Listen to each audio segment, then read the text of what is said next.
Well, I'm back. After a couple weeks absence, I am back making videos as I have finally rebranded the channel. I have updated my logo to an official logo as I thought I needed one. And I updated my banner to an actual banner, and I also updated my description and a whole bunch of other small things as well. As I just wanted to rebrand the channel, make it more official, make it more entertaining, and just all that good stuff. But in today's video, we're going to be going over my 53-man roster prediction before training camp starts, which is in less than a week on this recording date on 7/14. So let's go ahead and get into it. So let me get this pulled up here. Here we go.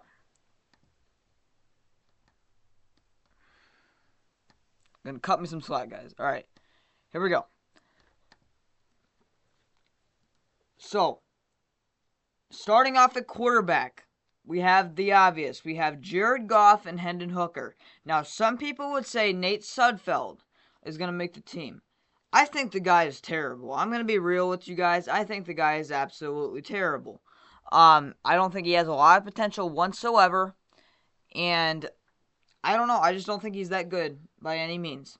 So I don't have him making the team. And if Sudfeld somehow beats Hooker during training camp and preseason, then we have a problem. We have a problem because Nate Sudfeld is doo-doo. He's absolutely terrible. So, yeah, I'm not keeping three quarterbacks. I think that's absurd. Three counting the practice squad, yes, that's reasonable, but three on the 53 man is ridiculous in my opinion.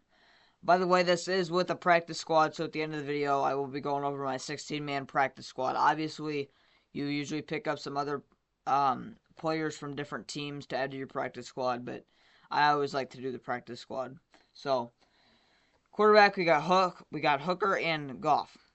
Now, running back, I have three running backs. This is the first shocker of my 53-man roster. I do not have Craig Reynolds making it. So, running back, we got Gibbs, Montgomery, and Sione Vaki, our fourth-round rookie running back / safety.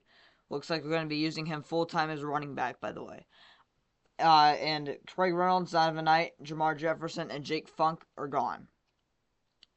Zonovan Knight, I'm a big fan of. I don't think he makes the 53-man. I just don't think he's that good. I don't think he's better than Craig Reynolds, and Sione Vaki has more potential. Don't get me wrong, he's a very good depth piece, but I don't think he fits our team right now, what we're looking for in the running back room. Jamar Jefferson, I've always liked. Wish he would get another opportunity, but I just don't see him making the team this year. And then Funk, I would be absolutely, I would be so shocked if he made the team.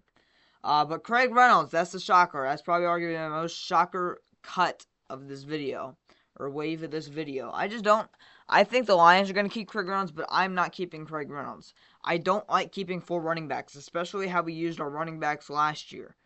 We only used Craig Reynolds when Gibbs and Montgomery went down. We did not use him at all besides that. So you're telling me if we kept four running backs, that means Sione Vaki would probably only get one or two rushing attempts this upcoming season, which means he'd probably be like a Broderick Martin 2.0, except this time on the offense. So yeah, I don't have Craig Reynolds making the team. Shoot me. Now we're moving on to receiver. I have 6 receivers making the team. I have St. Brown, Williams, DPJ, Raymond, Antoine Green, and Traquan Smith. That's probably another shocker to a lot of people. I have Isaiah Williams, Jalen Calhoun, Maurice Alexander, Caden Davis, Darius Fountain, and Tom Kennedy not making the cut.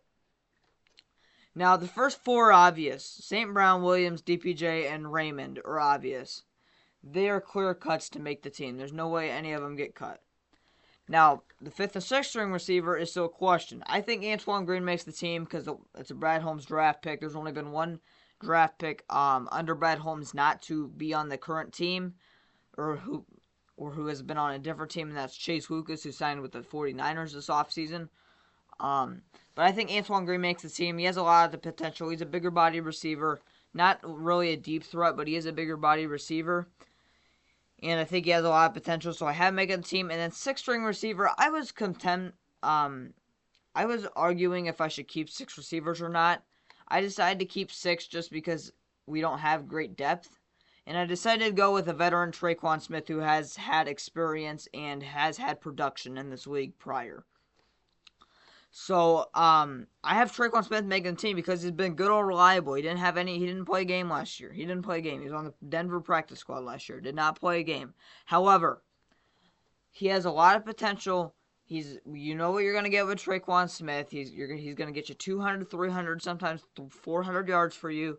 And he's a good depth piece. That's why I put him on the team, because all these other guys that didn't make the team, or that I have not making the cut at receiver, they don't have that experience like Traquan Smith does. They don't have that production like Traquan Smith does. So, Isaiah Williams, the fan favorite UDFA receiver, who I really like. He was projected to get drafted he was one of the few undrafted UDFAs that we picked up that was projected to get drafted. I don't have him making the team. I don't know. He reminds me a lot of Khalif Raymond and St. Brown, a smaller receiver, slot receiver type guy. And I just don't see Isaiah Williams making the team. We don't need another receiver like that. We need bigger body, deep threat receivers. That's what we need, not a slot, small guy, 5'10", 5'11". That's not what we need right now. And Jalen Calhoun, another UDFA receiver from this year. I don't have him making the team either. I just didn't see a lot of production from him in college from his tape that I've watched. And haven't heard a lot from him from OTAs and minicamps. So I don't have him making the team. I'd be brutally shocked if he made the team. Now, Maurice Alexander. I've seen some people having Maurice Alexander making the 53-man. And I gotta be honest with you. Are you crazy? Are you guys crazy for real? Like, Maurice Alexander making the 53-man. I think the guy, I'm sorry, but I think the guy is terrible as a receiver. He reminds me of a Jamal Agnew a lot, who is still a free agent. Jamal Agnew, if you're willing to come back to Detroit, come on down. But Maurice Alexander, he reminds me a lot of Jamal Agnew, except worse. Maurice Alexander is a returner, just like Jamal Agnew. However, he doesn't do as good, in my opinion. And as a receiver, Jamal Agnew is a cornerback turned to receiver. And Maurice Alexander was in the USFL not too long ago, 2 years ago. And he's on the Lions. He's been on the Lions practice squad for the past 2 years. But as a receiver, he reminds me, again, a lot of Raymond, St. Brown, and Jamal Agnew. However, of course, he does it completely worse. He doesn't remind me a lot of a receiver. He reminds me of a special team guy, not a receiver. So that's why I don't have him making the team. Now, Caden Davis, he's been balling out. I mean, absolutely balling out in minicamp and OTAs. I would not be shocked if he made the 53-man. I wouldn't. He was on the Cardinals practice squad last year. And I believe he's 6 foot on the dot, so not a huge receiver, but not a small receiver. However, I think he has a lot of potential. So, Caden Davis, I would not be shocked if he made the 53-man. Now, I would say this guy underneath Caden Davis, Darius Fountain, he has the most legitimate shot to make the 53-man roster out of all the receivers after Antoine Green on this list. Darius Fountain has been absolutely incredible during OTAs and minicamp from what I've seen and from what I've heard. And when we picked him up from the Chiefs last year, you can go back to my video when I went over all the all the guys that we signed to our practice squad.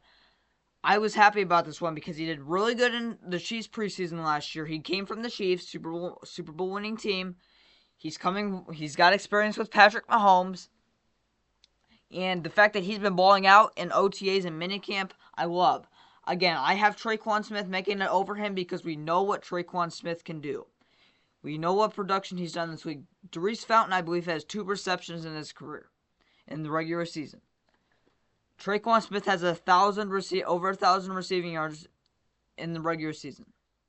So we know what we're going to get with Traquan Smith. That's why I have Smith making the team right now before training camp over Darius Fountain. However, if Darius Fountain continues to ball out during training camp, then I would guarantee it I'm having him making the 53-man roster. So, Darius Fountain, you just didn't make it for me. You were one of my last. I really wanted to put you over Smith, but I just couldn't. I can't because I need that experience on the team.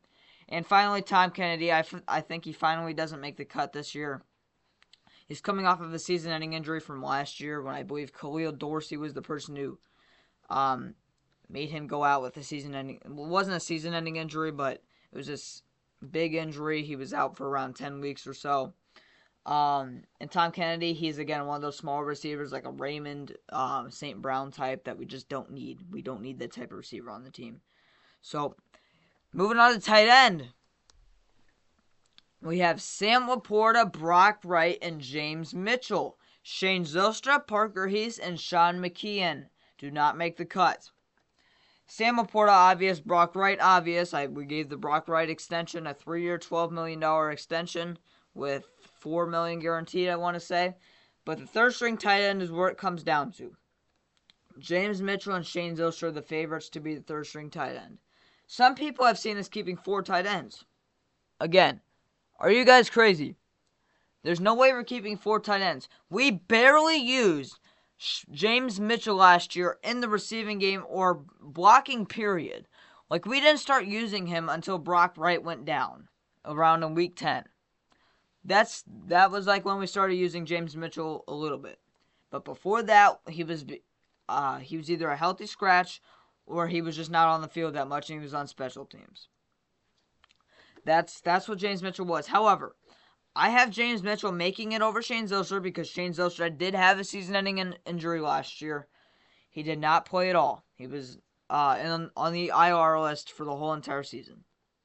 But James Mitchell, I loved his production in college. I felt he was, I believe, projected to be a 3rd or 4th round draft pick if he was healthy. If he was healthy that final season of his career in college, he was projected to be a 3rd or 4th round pick. We ended up getting him in the 5th because he went down with a season-ending injury during the season in his last year of college. But before that, he was absolutely phenomenal. He was absolutely phenomenal. And James Mitchell, year 1 with us, I thought he showed a lot of potential. Year 2, of course, he didn't really do much. However, I think as a third-string tight end, he has a potential to be really, really good. And I'm just not a big fan of Shane Zylstra like that. Shane Zylstra reminds me of a guy like Kyle Pitts. He's more of a receiver than a tight end. Shane Zylstra can't block for crap. He's absolutely terrible at blocking.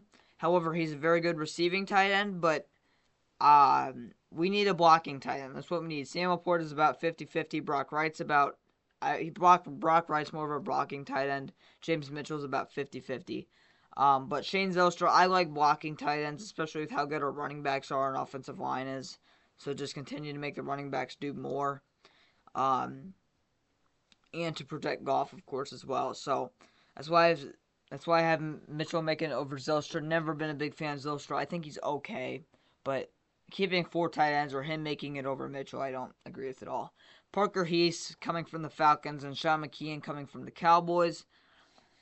They neither have done much in their career, and I'm not a big fan of the guys. I don't think they show a lot of potential, and I'd be absolutely shocked if they made the team. No shockers there.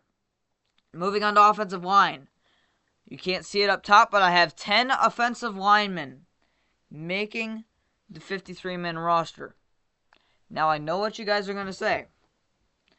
Am I crazy? You can think I am. You can very well think I am. But obviously you got the obvious. Sewell, Ragnow, Decker, Glasgow, and Zeitler. You got the obvious right there making the team. Now backups is where this is, who's going to make the team, who's not going to make the team. Now, for the 5 backups I have making the team, I got Giovanni Manu, Christian Mahogany, Colby Sorsdal, Kingsley Ekukon, the UDFA center, and Dan Skipper. Now, Kingsley Ekukon, this is where I'm going to start off. Kingsley Ekukon is my favorite UDFA pickup. He was projected to get drafted in the 7th round. We got him as a UDFA. He's one of the best remaining UDFAs available when we picked him up. And I think he's going to make the team. We don't have a backup center, or a backup center who has had production in this league. Every backup center that we have is UDFA from this past year. We picked up Duke Clemens, Brian Hudson, and Kingsley Ekukon. Those are our 3 backup centers right now. We do not have a guy who's had experience in the NFL before. But Kingsley Ekukon from Florida, he shows a lot of potential. I really liked his tape in college. And I think he makes the team. I believe he is the only UDFA that I have making the 53-man roster right now. And Dan Skipper is probably the other shocker here. I have him making the team not because of the Dallas game or anything, not because of his catch he had against, I believe it was the Vikings, but I have him making the team because he's a very good swing tackle. He's a very good swing tackle, and I think he showed improvement. When he did play at guard last year as well, he showed improvement. So that's why I have Skipper making the team. And Sorsdahl, I nearly had not making it, but since we drafted him last year in the 5th round, I think there's a good chance he makes the team. So, yeah, I'm keeping 10 offensive linemen. The offensive linemen who do not make the cut is Netane Moody. I'm a big fan of him. Connor Galvin, Duke Clemens, Brian Hudson, Ko Dewosika, Matt Farnoik, and Michael Neese. No shockers there. I really like Netane Moody. Well, I wish he would have made the team, but former 5th round pick, but I believe it was the Raiders. But Netane Moody, I can't have him making the team. After we drafted Manu and Mahogany, I knew Moody wasn't going to make it. But, yeah, no shockers there. Moving on to the interior defensive line, I have Aleem McNeil, Reader, Makai Wingo, Broderick Martin, and Levi Onwuzurike. Not making the cut is Kyle Pico and Chris Smith. Levi's the shocker here. Believe it or not, Levi is my 53rd guy to make the team. I had him going against a lot of other guys to make the final spot, but I decided to choose Levi because I've been hearing that he's been doing very well during OTAs, and he's in the best shape of his career in terms of health-wise and in terms of how he's playing. And former 2nd round pick, so I'm going to give Levi one last chance to prove that he can turn into something and potentially become a piece on this defense. And we need defensive end help for sure. And I mean, Levi he kind of plays defensive end. He's kind of like a Pascal and Kaminsky. He will play DE and DT, but he's more of a DT than defensive end. Now, Kyle Pico, I don't have making it. He started, I believe it was 11 games for the Titans last year. He came over because of the new defensive line coach that we picked up, Terrell Williams.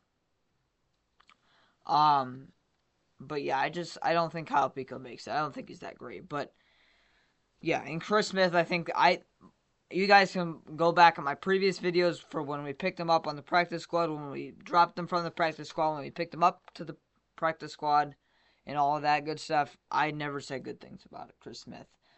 Just never thought he did anything in college. Never thought he did anything in preseason. And I don't know. I don't think he's a very good player. Sorry. Now on to defensive end. We have Hutch, Marcus Davenport, Houston, Pascal Kaminsky, and Matthew Betts. Not making the cut is Nate Lynn, Isaac Uku, and Mitchell Aguadu. Pretty obvious here. A lot of people have Matthew Betts making the team. I do as well. No shockers here. Nobody's going to get cut on this list. And all the people who did get cut, nobody has them making the team. I don't either. Moving on to linebacker, I got 5 making the team. Alex Anzalone, Jack Campbell, Derek Barnes, Reese Maben, and Malcolm Rodriguez. Not making the cut is Ben Neiman and safety/linebacker Deron Gilbert. No shockers here. Ben Neiman was one of those last players who I had almost making the team with that 53rd slot. But he didn't make it. I don't think we need a 6 linebacker. We kept 6 last year. We kept those 5. And we also kept Anthony Pittman last year, who's no longer on the team.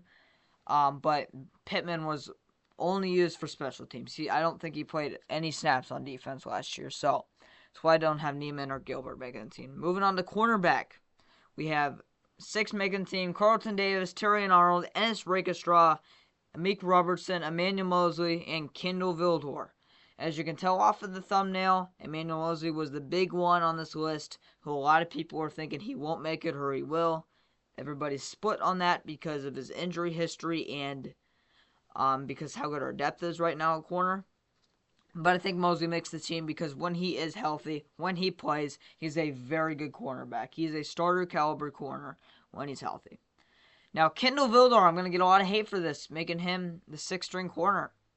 Having him make it over Stephen Gilmore, Khalil Dorsey, and Morris Norris, I'm going to get a lot of hate for that because of his San Francisco game where the ball bounced off his head. And that was one of the reasons why we lost the game. However, I thought Kendall Vildor was in a very bad situation for us last year. And the fact that he had to come in and be essentially our second string corner when the guy has essentially only been a fifth, sixth string corner his whole entire career, and he never played a game with us, and he had to be our second string corner. I thought he did very well for having to come in and play that role. So yeah, Kendall Vildor, I'm a big fan of the guy. He does not deserve all the hate, and I think he's a very good sixth string corner. Now, Stephen Gilmore, he was competing with Vildor for that last spot. But the fact that he didn't play many games at all, and Vildor did end up playing more games than Gilmore, I don't have Gilmore making it. Just because I don't think the Lions are going to have Gilmore making it. Now, Dorsey, I could see him making it because of special teams. Now, my boy Morris Norris, big fan of him. I know it's probably Maurice Norris, but I like to call him Morris Norris because it's funny. But Morris Norris, real talk, he is a very good cornerback. I really liked his tape in college, and I would not be shocked, hear me out, I would not be shocked if he did end up making the team. Man, this is a long video. Sorry about the long video. These videos are always long. Moving on to safety. I have 4 making the team. I have Brian Branch, Fatu Milifanu, Kirby Joseph, and Brandon Joseph, the UDFA safety from last year. Not making the cut is C.J. Moore, Sheelan Garnes, and Warren Strickland. Now, I have Brandon Joseph making it because simply for the fact that we don't have good safety depth right now. And also that he was very good in college. He was, if I'm not mistaken, projected to be a 4th or 5th round draft pick last year's draft, and we got him as a UDFA, and he stayed on the practice squad the whole year. Don't know how he stayed. I'm a big fan of Brandon Joseph. You can look back from my videos a year ago when we picked him up and how happy I was. But Brandon Joseph finally makes the team. He is, I believe, the only UDFA from last year to make the team. And the reason why I don't have C.J. Moore making the team is because he could make the practice squad. There's no way he won't make the practice squad because he was suspended for all last year. And, yeah, there's no way he doesn't make the practice squad. And Sheelan Garnes, Warren Strickland, I don't know, didn't see a lot of tape out there from them in college. Didn't see a lot of great from the little tape that I did, so I didn't see a lot of potential from him. So, yeah, that's why I don't have Sheelan Garnes and Warren Strickland making the team. Now, moving on to special teams, I have Jake Bates, Jack Fox, and Scott Daly making the team. Michael Badgley and Hogan Hatton do not make the cut. I could see Hogan Hatton making it over Scott Daly just simply for the fact that Scott Daly went out on a season-ending injury last year, and Hogan Hatton is about 7 years younger than Scott Daly. But Jake Bates, I think, making over Michael Badgley is no shock whatsoever. We signed Jake Bates to a 2-year deal. And if we try to put Bates on the practice squad, we know he's getting picked up. So, and Badgley, I think, could make the practice squad for sure. If Badgley made the practice squad last year when he went 20 for 24 in 2022, then he for sure should be able to make the practice squad this year when he only attempted 4 kicks, essentially. So, moving on to the practice squad. Now, you can't see it here at the top. Sorry about that. But this is my 16-man practice squad. I had Nate Sudfeld, Zonovan Knight, Jamar Jefferson, Isaiah Williams, Caden Davis, Doris Fountain, Shane Zostra, Natane Moody, Duke Clemens, Kyle Pico, Mitchell Aguado, Ben Neiman, Khalil Dorsey, Morris Norris, C.J. Moore, and Michael Badgley making the practice squad. I really like this list. There's a couple guys I wanted to put on here like Stephen Gilmore. I wanted to put an extra offensive lineman on here, but I couldn't. I wanted to put another defensive end on here, but I couldn't. And yeah. The guys that you're going to be saying like, hey, why didn't you put Craig Reynolds on the practice squad? Why didn't you put Stephen Gilmore on the practice squad? Why didn't you put those guys on the practice squad? Because I don't think they'll make it. I don't think they would stay on the practice squad. I think they would get picked up on waivers. Every player on this list, I think, would pass through waivers. I don't think any player on this list would not pass through waivers. So, that's my 16-man practice squad. The notable cuts are Craig Reynolds, Tom Kennedy, Parker Heese, Kayode Owosika, and Stephen Gilmore. The reason why Craig Reynolds is a cut is because he's been our third-string running back for the past 3 years and has been well at it. Tom Kennedy, because he's Tom Kennedy. Parker, I don't know why Parker Heese, I put him on here. I don't know why. Kayode Owosika, because he has started for us in the past. He's been a good depth piece for us. and Stephen Gilmore because brother of Stephon Gilmore, and he played very, very, very well in preseason last year. So that's my 53-man roster prediction. Let me know how you guys feel about it. And yeah, I will see you guys in the next one. So, One Pride, go Lions. Tell me how you guys feel about the 53-man roster and the changes to the channel in the comments section. Again, sorry about the long video. I'll try to narrow it down next time. And as always, One Pride, go Lions.